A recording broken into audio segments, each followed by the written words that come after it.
This episode is supported by Progressive Insurance, where customers save an average of over $750 when they switch and save. Visit progressive.com to get your car insurance quote. It only takes about 7 minutes. You don't have 7 minutes to spare? National annual average auto insurance savings by new customers surveyed in 2019. Potential savings will vary. If you will it, dude, it is no dream. From the Big Lebowski, for all you achievers out there. Play the Carpenter Weeder! Madsen gets the win in his debut here in Denmark. And look at that roar. There's a new hardest worker in the room. He's standing right here. That's my goal, to be the fittest lightweight out there. Mark, the Olympian!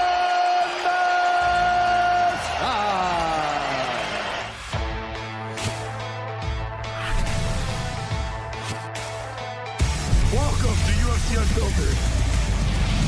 Please tell me that's on video. I've never been happier. I'm made for a fucking podcast. That's dangerous. Listen to me, we're at it. All right, welcome to UFC Unfiltered. Let me start by apologizing to Matt and the crew that they had to see me in my Mack welded underpants. But it's really hot in my, it's warm here in the room I do this in, and the air conditioner is too loud. So the advantage to Zoom is I can sit in my Mack Weldons, but when I walked back in, and I don't even think they're sponsoring us at this point, but I still love their underpants. Can you stand up for a second? No, why? Stand up. Let me see. No, I don't want to show them now because I'll get in trouble. Then turn. Oh, why you get in trouble? Because. Stand up. Let me see. Plus, I didn't trust that I don't have a little piss on them. Sometimes I shake quickly and run in here. That's why you did the side view. On the show today, we have Mark Madsen. He's on first time on UFC. He obviously is unranked lightweight coming on, and I can't believe this is our first time talking to Clay Guida. I thought we had him on before. Wait. We never had Clay Guida on here? I don't know. That doesn't sound right. No, it doesn't. First time. But you know what it is? I talk to him so much when I see him. I haven't seen him in a while. Yeah. But I've seen him over the years. So that's crazy. I don't know Clay. I've only met him once. We're going to have fun. So I thought we talked to him before, Matt. I thought we did. So we got Clay Guida. Yeah. Going versus this silver medalist, Mark Madsen. Huh? Is there anybody more fun to watch than Clay Guida? Yeah, but now, is Clay Guida going to rely on his striking skills, or is he going to put the Olympic the Olympic wrestler on his back? Mm-hmm. I should have started with that. Can we cut that up where I didn't sound so No, it's perfect. Jimmy, Olympic wrestling. What am I saying? But, wow. Talk about style. If people want to talk about stylistically giving Clay Guida a hard fight, that's got to be a hard. I mean, you know what I mean? He's a grappling machine. What do you think about that? I don't know. What do you think about that, Jimmy? Mark Madsen's undefeated, 10-0. It's a big spot for him. I'm going to guess this is his first co-main event. I could be incorrect, but I'm going to assume he's 2-0 in the UFC. This is his first co-main. I don't know. Clay Guida, man, is always he's always a problem. He never gets tired. So I predict that Clay Guida is going to grapple. Well, he's going to grapple. I mean, that's his. But I mean, that's what he's going to do. That's his wheelhouse. Yeah. What does that mean, wheelhouse? It means it's kind of your area of comfort. But why wheelhouse? I don't know. Were you asking me what do I think he's going to do, stand up or grapple? Weren't you asking me that? No, I was, but then I got carried away saying that's not his wheelhouse because I heard that said before, so I wanted to sound smart. Yes. But then I realized I have no idea what that means. I know what it means. It's not his expertise. But you're not sure why. What the fuck is a wheelhouse? Yeah. It's not his wheelhouse. Somebody at one point in history walked into a wheelhouse and somebody said, that's not his wheelhouse. And I don't know what it means. Maybe the wheels are turning. I don't know. First of all, that's not what happened in history. Nobody walked into a wheelhouse and said, you don't know that. Well, I mean, Well, all right, listen, let's get back on track. Did you see Suicide Squad yet? The Suicide Squad, the new movie? I did not. No, I was busy watching. Right. I was going to do. I did a what's it called? The A Quiet Place Part 2. Oh, how was that? I didn't see part 1. It was interesting. It's good, but of course, my Apple TV. I rented it, and then my Apple TV now has no volume. I don't know what the fuck happened. My Apple TV is just really is on the fritz. So I had to watch it on my iPad, but it was actually a pretty good movie.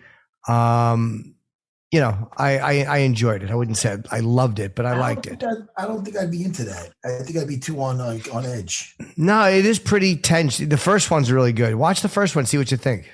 We have undefeated fighter Mark Madsen coming in right now. Let's bring him in, yeah. 10-0, 2-0 in the UFC, Jimmy. Yep. Fighting veteran UFC fighter Clay Guida. Yeah. There he is. 36 and 17. There he is. Checking his Instagram. There he is. Yeah. There he is. What's up? Hey, man. What's up, brother? What's up? How you doing? I'm good. Is this your first co-main in UFC? No, it's not. So my debut in Copenhagen last year, that was a co-main event. Oh, okay. Well, there you go. I assumed it might be your first. So you're used to the pressure of it and the extra little bit of press you have to do. No, but we'll manage. Oh, okay. I mean, I've been competing in wrestling at a high level for my entire life. So I'm sure we'll get it done. Especially being in the Olympics, you can't get shook with that. These wrestlers, Jimmy, they're used to the pressure, Jimmy. They're used to competing over and over again. Jimmy, you think the bright lights is gonna scare Mark Madsen? Is that what you're insinuating? Never. But however, the bright lights do sometimes with additional press pressure. It does kind of get into somebody's head because they have to go through a lot of steps that they haven't gone through necessarily before. That's why somebody's main event is a big deal, besides the fact that it's 5 rounds. So yeah, sometimes the extra press does bug guys. Okay. So can I just to clarify, I do believe I'm able to perform under pressure. The last year I broke my jaw in my last fight. Oh shit. Early second round. I pushed through. I mean, talk about pushing through, but broken jaw, 2 places. I pushed through. I got operated, got a surgery on it. It got infected. Second surgery, got COVID afterwards. My wife got diagnosed with MS disease. We had a black mold infesting in our house. Wow. We've been relocated for 8 months now. I'm here. It's a co-main event against Clay Guida.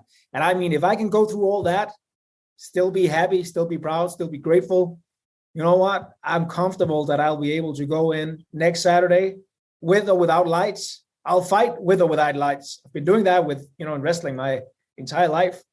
It's about going out there and performing the best I can. And that's really what I'm looking for this Saturday, going out and performing the best I can. Can I ask you about the broken jaw too? Because that freaks me out so much, the idea of not being able to open your mouth to breathe. How long was your jaw actually wired shut? And did it stay wired longer because of your infection?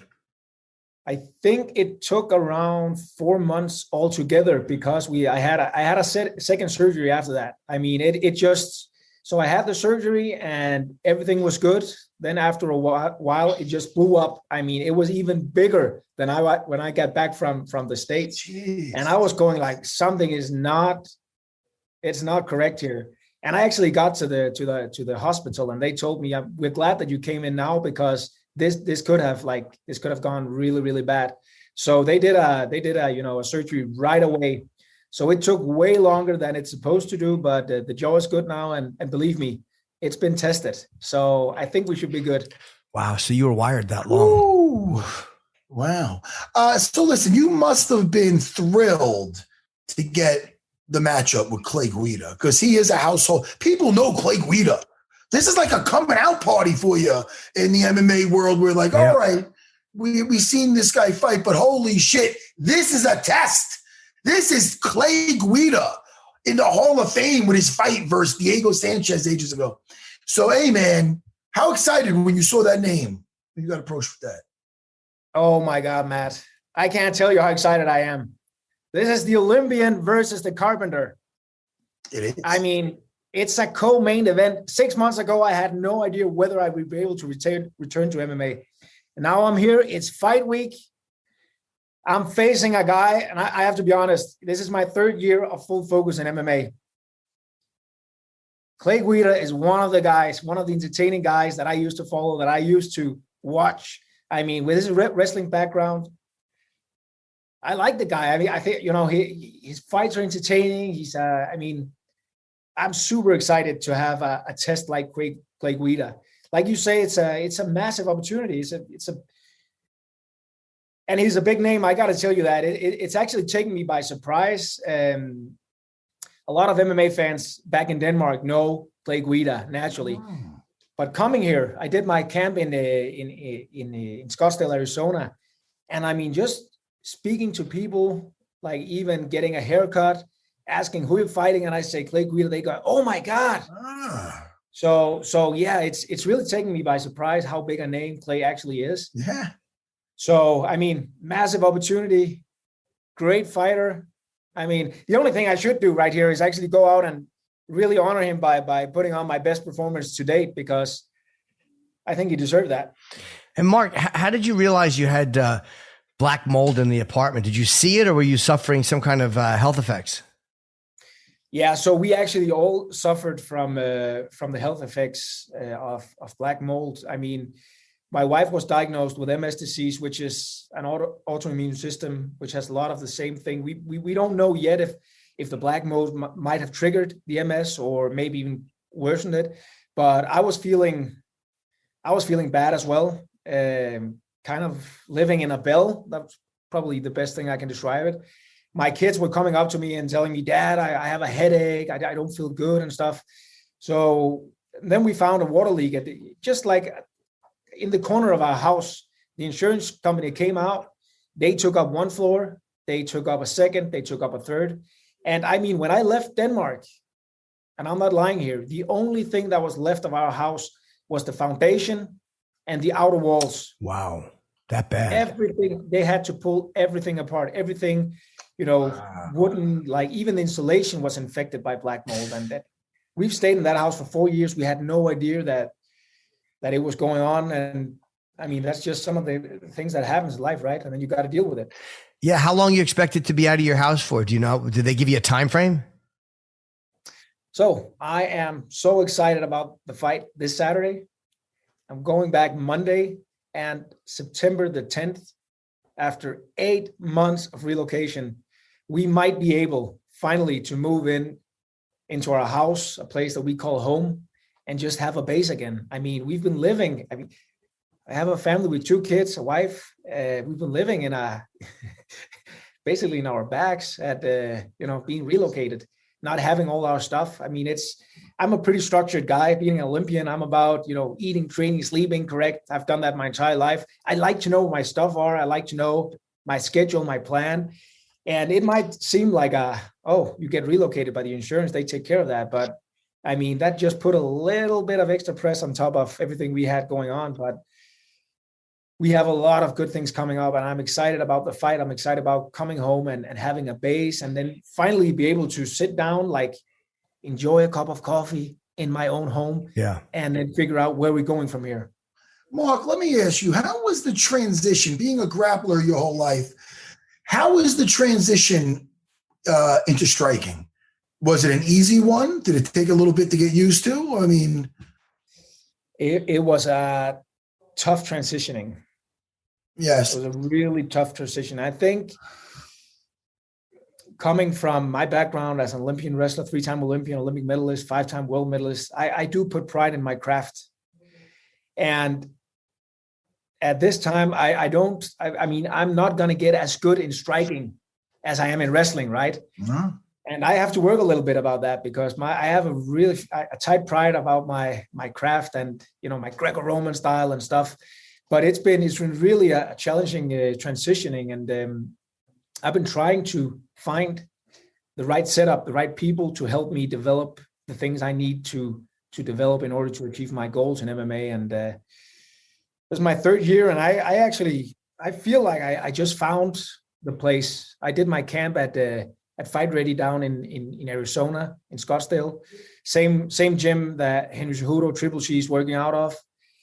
And I flew down there. The captain, Eric, the captain, Henry Cejudo's coach, Patricio Pitbull's coach, contacted me and told me, hey, I think you should come out here and have a look at this. And I've done my camp there. And I mean, the coaches, the help I've gotten down there, the partners, the last 6 weeks of camp has really, I mean, the progression I've been through in terms of my striking and my just basic understanding, fight IQ. Like wrestling fight IQ is very, very different than MMA fight IQ. Yes. I mean, there's like so much that like even on the first day. So do you think about this? How are you positioning your shoulders, your legs? Are you too high? Are you too low? I mean, it's been such an amazing, experience to go down there and have the help that I've had there. I've been working out with Martin Kampmann back in Denmark. Oh, he's been like so that was the first thing I did when I transitioned into MMA. I called Martin Kampmann, which is a fun fact because Martin Kampmann was the head coach of Team Alpha Male, where Clay actually is training out at. Oh, wow. He just moved back then. He just moved back to Denmark. First thing I did was I called him up, a Danish MMA legend. I said, Martin, can you help me with this transition? Uh-huh. So he's been coaching me from day one. He's been helping me build the system, learning me the basics. And I mean, we have had the challenge of living 2 hours apart. So it's been a little bit limited the time that we've had. But I mean, I feel like the progression I've been through at Fight Ready, I mean, with that setup, with those people around me, man, I do believe the future is bright. I do believe the best is to come. That is so great. That's a great that you were working with Martin Kampmann. I haven't heard that name in a while. And I think the fight fans should throw his name in UFC Fight Pass because he had some great fights. He really did. So I'm glad he's doing well. That's good. He's actually he's here right now. Oh, so good. He's cornering me. Yep. Tell him I said hello for sure. I will, Matt. I will. Yep.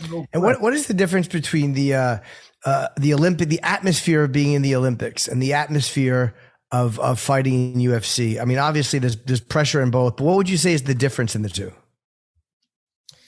I would probably say right now, I mean, given the Olympics at Tokyo and then the fact that I'm fighting at the Apex, it's probably the same right now. Right. Talking about the lights and everything. I mean, there was no spectators at the Olympics, right? And there'll be a limited number of spectators allowed in at the Apex. But I think that like one of the big differences is, in wrestling, I mean, it was a grind every single day. Yeah. Every single day. Grinding. And you would have one opportunity to shine every fourth year at the Olympics. And it was, you might be going around, okay, I got to shine every fourth year, but really the Olympics is every single day. You got to get up, you got to grind, you got to train, you got to eat, you got to sleep right every single day to make it at the Olympics and perform the way you want to perform. So in terms of shining, I mean, it's the attention that I've gotten in my transitioning and moving into MMA and signing with the UFC and performing on the biggest stage on the world, competing with the best MMA fighters in the world. It's been overwhelming. It's been overwhelming. I'm used to, working out, grinding. I'm used to having my, let's call it slow flow. And just leading up to this fight with Clay, I mean, it's overwhelming the amount of attention I've gotten from different medias, from MMA outlets, and just the support I'm getting from back home, like texts, calls, messages. It's absolutely overwhelming. And I'm thankful. I'm proud to be in this situation, having the fight, but I'm equally as thankful for all the support that I'm getting, from the fans and from people that really wishes me and my family the best. I mean, that's something that will, man.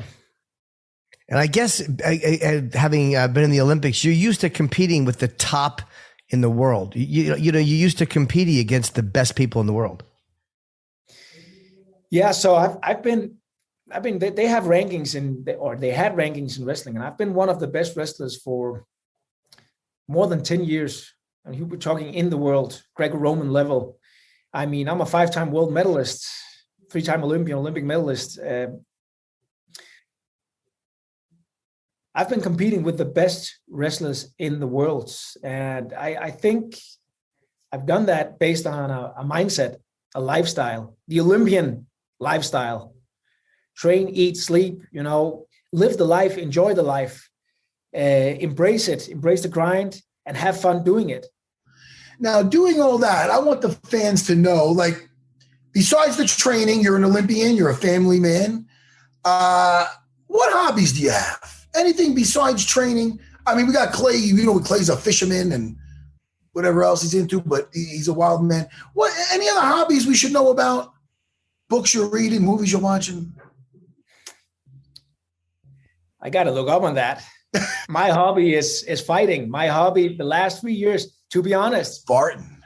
The last 3 years going into MMA, full-time professional, my hobby has been learning, developing, eating, sleeping, thinking MMA. I mean, we talk about fishing. I have this conversation with my wife. She goes like, she's watching all these Instagram videos with all these famous MMA fighters, UFC fighters. They do all kind of, exciting stuff. They go fishing, they go snowboarding.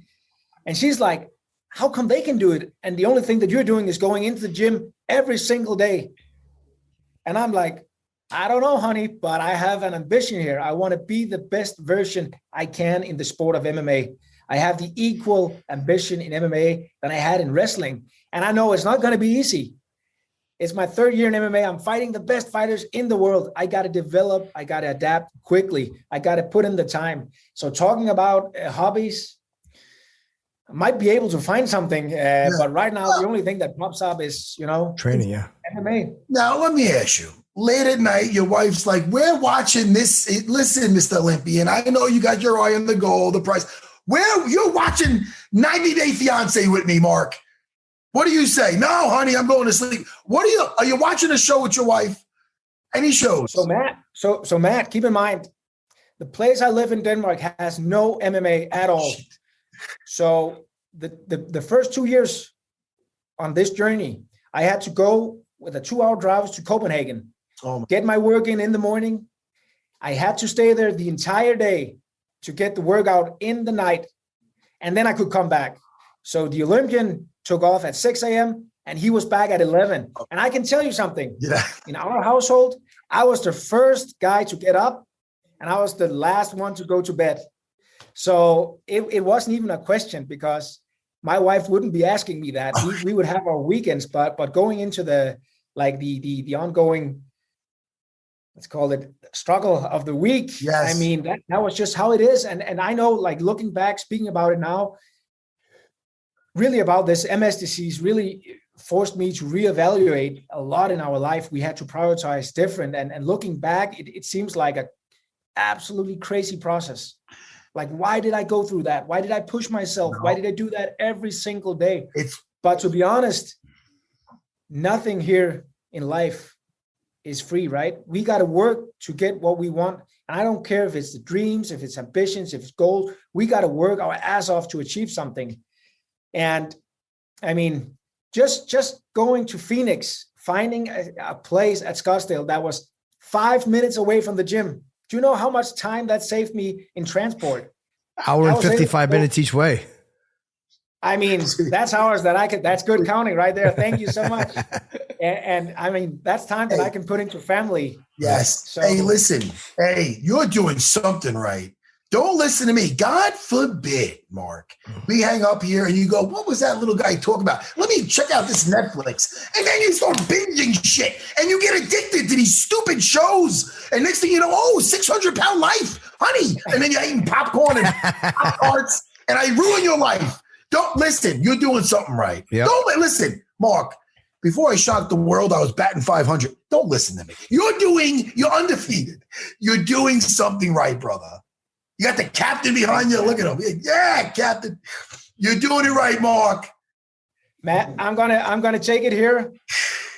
Coming from you, I'm really gonna take it here. Thank you so much. We're gonna be watching this weekend. Yeah. Yes, we are. I can't wait. Hey, a lot of eyes on you, and I know that you're not the bright lights, blackout. You're coming for it, Mark. We can't wait. We are coming for it. They got it. You know, they might turn out the lights. There's no, I mean, Clay and I are going to fight. It is the Olympian versus the Carpenter. Yes. I brought my 2x4. Oh, shit. Yes. Let's see what happens. I have a plan. He has a plan. It's fight business. I'm excited. You know, anything can happen. Let's go Saturday. Oh, shit. It was great talking to you, Mark. Have a great fight on Saturday, and really looking forward to this one. Obviously, you guys both have amazing cardio, so it's going to be a great fight. And we'll talk to you again. Thank you so much. I appreciate your time. Thank you. All right, thanks, Mark. Captain. Later, guys. All right. See you.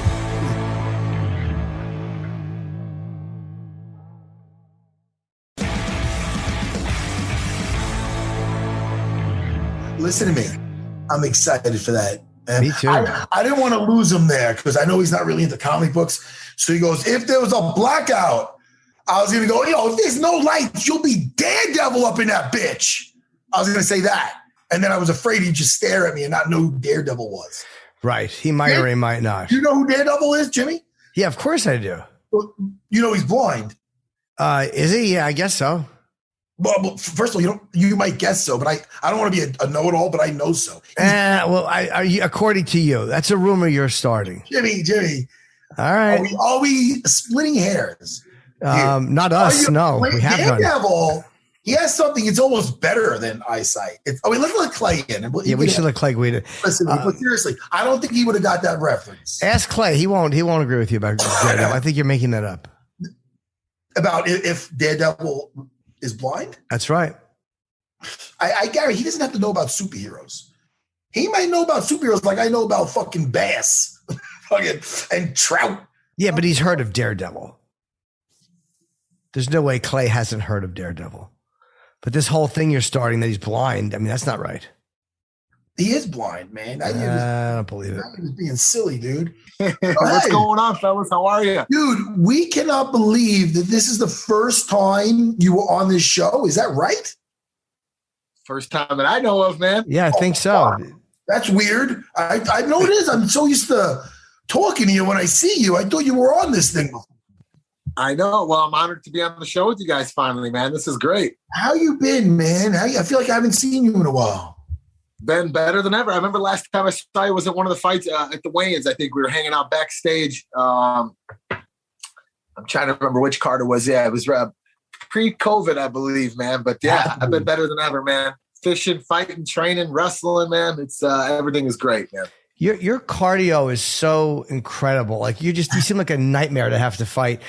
Fishing is such a non kind of cardio activity. Is that what you do to relax? Because like I hate fishing because I get too antsy. Is that what you do just to kind of blank everything out?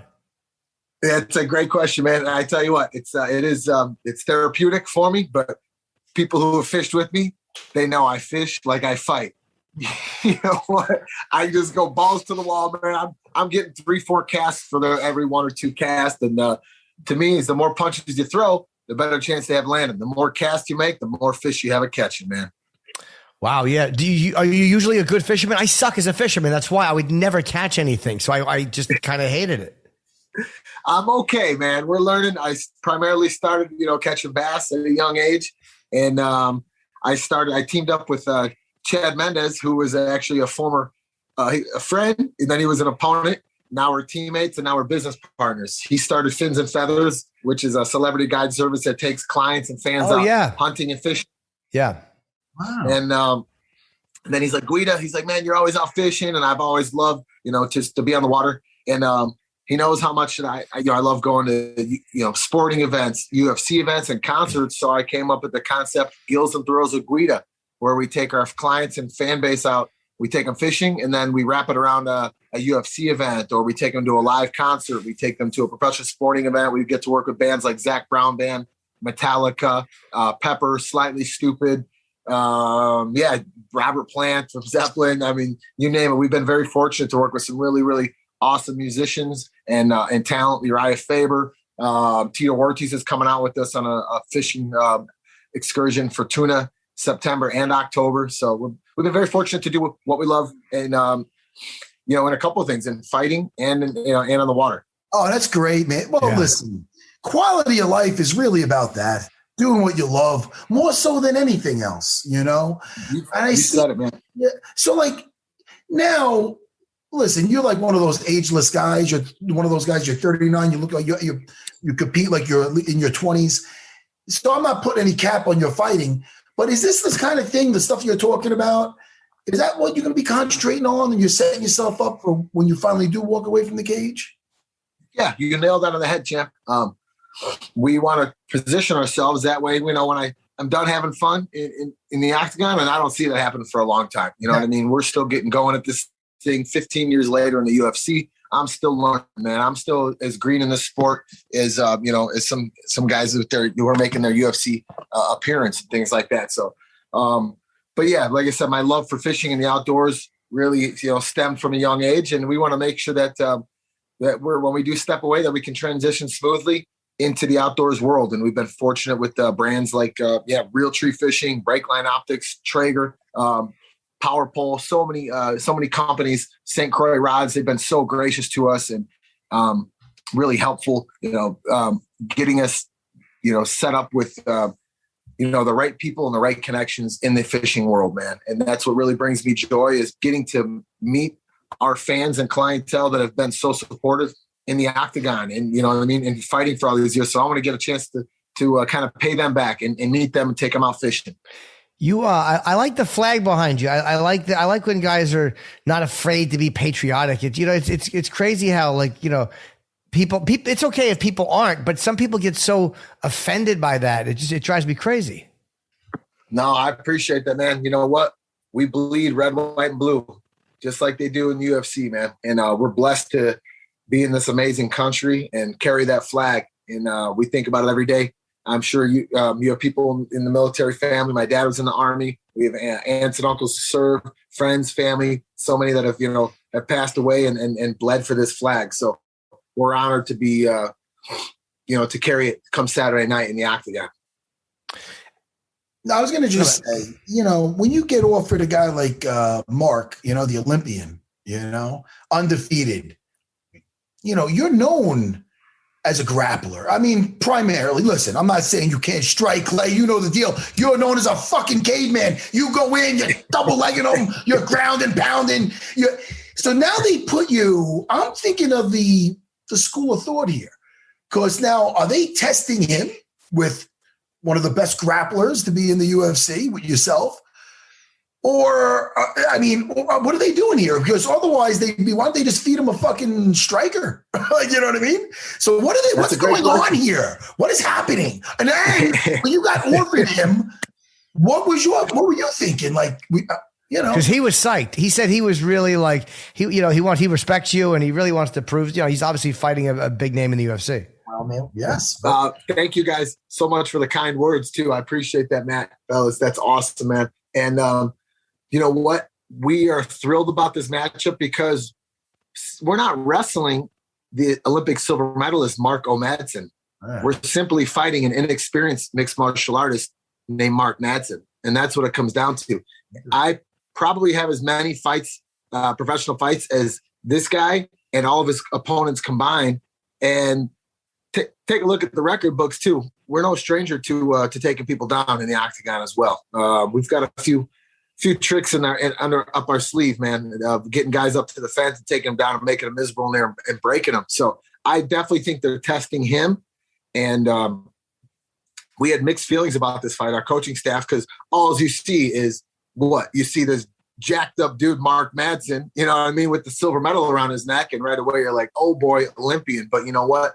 Those are the challenges. Those are the matchups that get me going, that I get up for, man. You know what I mean? That those are the ones that I spring out of bed, every day, and I go do my 5-mile run, and I want to knock the trees down that I'm running past, and I want to just go balls to the wall. And that's all we know. And that's why we're super pumped about this one. And I think this one is really going to take place in the flurries, in the scrambles, on the mat, because our pedigrees are both wrestling. And that's what's going to, you're going to see have us reign victorious come Saturday night. And, well, especially after all these years too, there's nothing you haven't seen. Like I'm always interested when a veteran is against a fighter who's got less experience, because there's nothing, no matter how good he is, there's nothing he could do that you haven't been through multiple times already.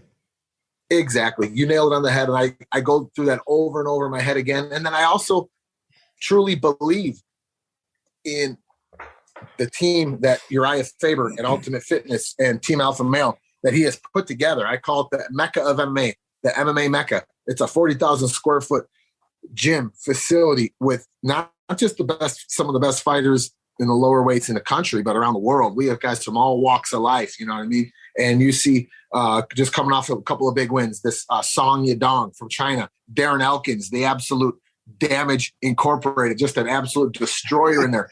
Andre Phelan, Josh Emmett, Vince Murdoch, Ricky Tercios. The list goes on and on. Chad Mendez is back in there training with us. Cody Garbrandt's going down to 125 to come fight for the belt eventually soon.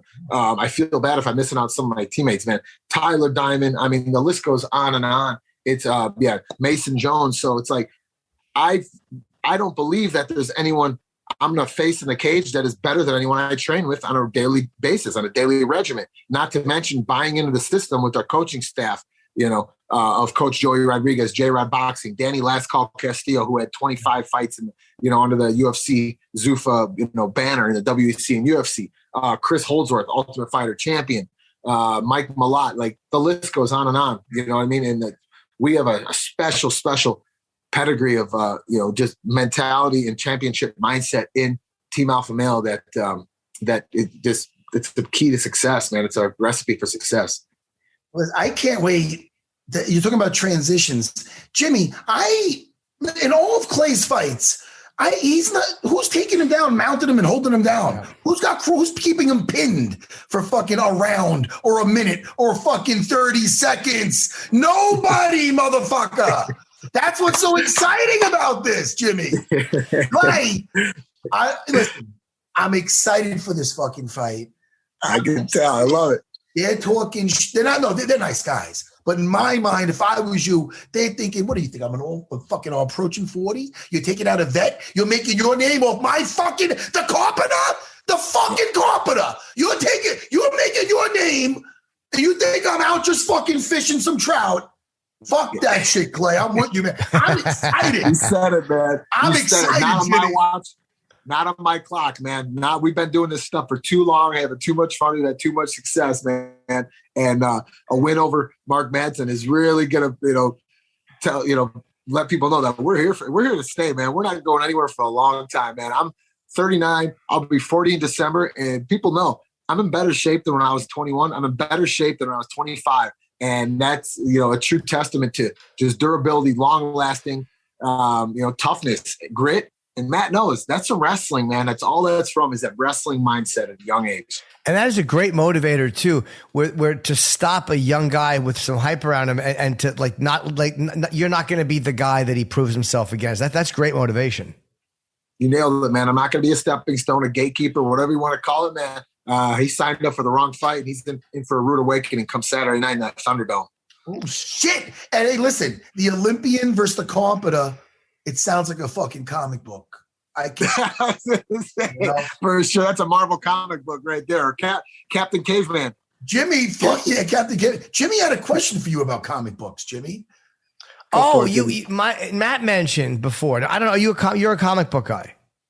Not real big on them, man, but I know the top guys out there. Okay. Matt was talking about, you're familiar with Daredevil. Yes. And I was saying that Daredevil is blind, and he was saying that he's not. I don't think he is either. It's a feel. Listen, here's the thing. Jimmy tried to do the old Rochambeau on you. Daredevil is blind. I hate. Okay. And listen, I don't believe him. You got better things. You're a grown-ass man. This is what we call useless knowledge. It's childish. It's very childish. But having said that, Jimmy, I told you so. No, I'm only kidding. Yeah, you're right. Listen, this weekend, I can't fucking wait, man. Co-main event. That's it. Clay, what else? What else we got now? You got just this guy ahead of you. There's no names after this. We're just taking care of this guy. You don't got anybody's fucking no call outs ready for fucking after this fucking fight. There's one guy who's oh, I got his number already once, but I'm willing to give him a rematch if it's the right fight and the right time. And Nate Diaz knows, man, we still got some beef. You know what I mean? And I think we should take it out in the cage. But everything happens after Saturday night, man. That's a fight I've been wanting back for a long time. We were the first individual to put a full Nelson on someone in a cage. We picked him up. We ragdolled him 10 years ago. And I think it's time for a fun little rematch, man. And you know what? If he wants to stand the whole time, we will stand and box the whole time. I'm excited to see his brother Nick Diaz come back and fight Robbie Lawler. That's going to be awesome. So I think, Nate and I, could put something together, around wintertime, man. So be ready, man. It's going to happen eventually. You really seem like, when I watch you fight, like you really seem like you enjoy it. Like a lot of guys say they enjoy it, but like looking at you and the way you are in the cage, you really seem like you love it. I tell you what, man, there's nothing better coming from a wrestling background and being able to do what I love. And I tell you what, how much music is such a huge inspiration. If you guys watch the walkouts, we're going bananas, rocking out to whoever, Metallica, Pantera, Foo Fighters, the list goes on and on. But you know what? When I'm in that cage for that amount of time, for whatever, 5 minutes, 15 or 25 minutes, I'm the lead singer, I'm the drummer, I'm the sound guy, I'm the tour manager, I'm the dude in the mosh pit. That's our night, and all I'm there to do is put on a show for the fans, man. We're the entertainers, and we're there just to rock the house, man. It must be fun when you. Sorry, Matt. It must be fun when you're doing these events and you get to go to a concert and bring somebody to see, like whether it's Metallica or Foo Fighters or whoever it is you're going to see. Or Robert Plant, you mentioned. He's done a lot of weird stuff after Zeppelin that I kind of like. Have you seen him solo? Have you seen him live? Absolutely. I got to see him, as a matter of fact, with Tom Robb as the head security for Metallica for 15 years, and Seth Fromberg. He brought me, when I'm from Chicago, he brought us backstage to meet the man, the myth, the legend, Robert Plant. Robert Plant, man. And you talk about just a super, super nice guy. And he saw me. I was wearing my UFC sandals, and he knew all about it. And just a great guy. We got to see him play with the infamous String Dusters. And these dudes rocked the house, and they played 6 or 7 Zeppelin songs. And I tell you what, this guy, just great storyteller, super cool, casual, knowledgeable. He wanted to talk music. He wanted to talk mixed martial arts. He wanted to talk fighting. You know what I mean? So just a down-to-earth guy who's done it all. And just an honor to be able to meet people like that because of what mixed martial arts has offered and opened the doors for us to the music world. Yeah, and to do something that they're interested in. And you're doing something that they actually really want to talk about. Yep, and it's cool because I sometimes fanboy, and I want to talk about music to them. You know what I mean? And all they want to do is talk about sports. So It's kind of cool, man. It's very special. You know how you get different athletes and musicians. You know what I mean? That share the same interest. Yeah. Oh, shit, man. Yeah. Well, this will be a great fight. Obviously, we said before you came in, I love watching. Everyone loves watching you fight, and I'm really, really happy that you're still in such great shape, and you still, every fight you still look tremendous. So you have a lot of years ahead of you if you choose. Hell yeah! Absolutely, guys. Thank you. Like I say, man, straight to the top, and the best is yet to come. Because wrestling is life, and that's what got us here, and that's what's going to keep us here. And man, I don't know about you, Matt, but did you get to check out some of those Olympic wrestling matches? David Taylor, Gable Stevenson, Kyle Dake.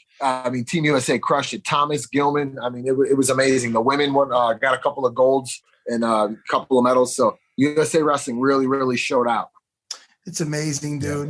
Yeah. And you're fighting the Olympian this weekend, dude. Everybody's going to be watching.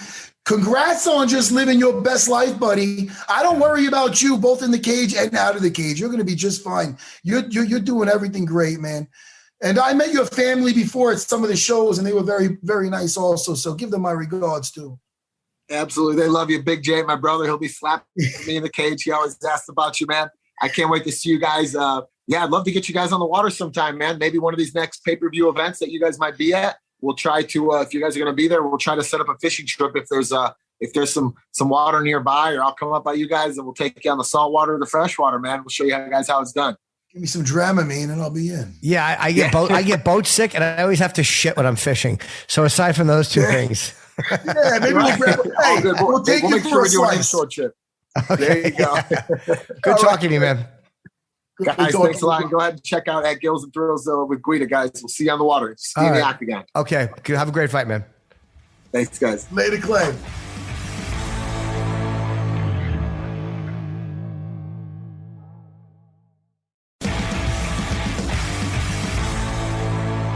Let's start talking, man. Let's talk a few fights because people like that. Yeah. Well, what do you think about Gastelum Cannonier? I'm going to say, man, you know what, man? What are you going to say? I'm going to take Jared Cannonier. I know, right? Because he looked so money, and then he hurt his elbow right away in his last fight. And that's kind of like, yeah. You know, they both are coming off losses to Robert Whittaker. That's right. Hard to win a decision from, you know? Yeah. Oh, by the way, I wanted to talk about this really quick because I seen the fight just now, and it was the semifinals in the Ultimate Fighter. Yes. And it was Treson Gore, and he took out Gilbert Urbina. I'm sorry. Yeah. But it was like competitive in the very beginning. Yeah. Like in the first, did he go one round or two? Second round, knockout in the second round. Yeah. But the first round was competitive, where even though Treson was landing better, it, hold on, let me get back my thing. Even though Treson was landing better, Gilbert was still in the fight, you know? Yeah. But man, he landed on him and he capitalized beautifully. But I'd like to see what's next for him, Treson Gore. Yeah. I get back to the fights. I just didn't want to. Sometimes I think about that, and I my ADD. So, I know. Please, I'm the same. I'm going. You know what? You're going with Jared Cannonier. This is what I'm going to say. I you know what? I could easily go with Jared. Yeah. I like to be different. I'll go with Kelvin. All right. Short, stocky guy. Sometimes I go with the short. If I'm indecisive, I go with the short, stocky guy. Clay Guida. Go ahead. Against, what do you think, Mark Madsen? I know what I'm going to say. I don't know what you're going to say. Oh, he's keeping me in suspense, everybody. I'm going to say. Oh, my little bird. I'm going to pick you up. And you're going to say, put me down. I'm going to go, no. You go, nah, it's not funny anymore. I'm going to go, never was funny. And I'm not going to put you down. All right, Jimmy, what do we got?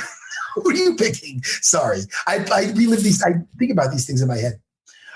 I know who I'm picking. Go ahead. I am going to take Clay by decision. Clay Guida. This is very interesting. And you're saying Clay by decision. Mm-hmm. He has the experience. And he has the gas tank. But then again, so does Mark. Third round submission, Clay Guida. Okay. Wow! Sorry. I said it, man. I like to get crazy. All right. He's going to get his back and rear naked choke him. It could happen. Could happen. It could happen. Now, also, one thing I like a bit of the is Masvidal is now he wants to fight Burns or he wants to fight Edwards. Ooh. I wouldn't mind seeing that fight. That's the one non-title fight I'd be very interested in seeing Leon Edwards in, or Colby. I'd fight Colby, but it looks like Colby Usman. So I would like to see, because those guys have unsettled business from that backstage fight. I would love to see Edwards against Jorge Masvidal. That's a risky fight, though, for Leon, because he should be next in line behind the winner of Colby Usman. Yeah, but I'll tell you right now, he fights Jorge Masvidal. People want to see, is he going to get some revenge for that 3-piece in soda? That's right, yeah. Although it's more interesting if he's champion and Masvidal's fighting for the belt. Yeah, but people want to see that fight. Sure. Listen, I want to pay some respects to, he was a great coach. They called him the godfather of Texas MMA, Sal Solis. All right, I hope I'm pronouncing his last name right. If you want to look at that, make sure I am. But I would just call him Sal. He died at 55. And he's a coach of the Hall of Fame, Tito Ortiz, Quentin Rampage Jackson, Chris Cyborg, along with a bunch of other UFC fighters. So, that's upsetting. Lost another great man, but Do you know how he died? Was it a heart attack? that's due to the cause of death was COVID-19. Oh, wow. Very upsetting. So Jesus. Even guys who are in shape, it's fucking scary, man. You just never know. it's very upsetting. But hey, man, what else do we got, buddy? So we did a couple of fights. I think that's good. Yeah, it's fine. And if you want to see me, September 10th, I'm going to be in Chicago at the City Winery, 2 shows on Friday the 10th. And then September 11th, I'm going to be in Michigan at the Royal Oaks Music Hall. And I've already, it's in Royal Oaks, Michigan. And come see me if you want to go to jimnorton.com and find out the details of my tour. I was just you were going to say, do you want, if you want to see me, I was going to say, always. That's very nice. Always want to see you. Thank you. Jimmy. You're very kind. That's it, man. We got fights this weekend. You want to give them a proper plug? Besides plugging listen, we know we're on Cameo. Yes, we are. And don't forget to watch our watch party. Watch party. UFC watch Watch party. the fights. Listen. We're talking about Joe McHale, Frank Grillo, Neil Magny. That's me and you. That was me and you. That's a little. Hey, listen. That's a little. I'm fat in that too. You're feeding me a cannoli. You and your fat friend. Oh, I was about to say you and your fat face. I was going to say, oh my goodness. No. Dare you? Yeah, watch party. Yeah, I keep forgetting the name of that. I'm so stupid. Well, you just said half of it right there when you said you got to watch. No, I know, but I'm just an ass. All right, Saturday at the Apex up in Vegas. The prelims are on ESPN2 at 7, and the main event's on ESPN at 10 p.m. Cannoneer versus Gastelum. There's some great fights on this card. You're on Cameo, aren't you? I am on Cameo, yes. Jim Norton, Chip Chipperson, Doug Bell. There's a bunch of them. Wow. And I'm not on the website. I'm only on the website, not the app. I'm on both because I'm a whore. I'll say. I'm only kidding. Jimmy, I love you. I love you, pal. We'll talk in a few days. Hold on. I want to do what I'm done. Okay. Jimmy, I will talk to you later, brother. All right. Have a great weekend. You're the best, Jimmy. Bye now.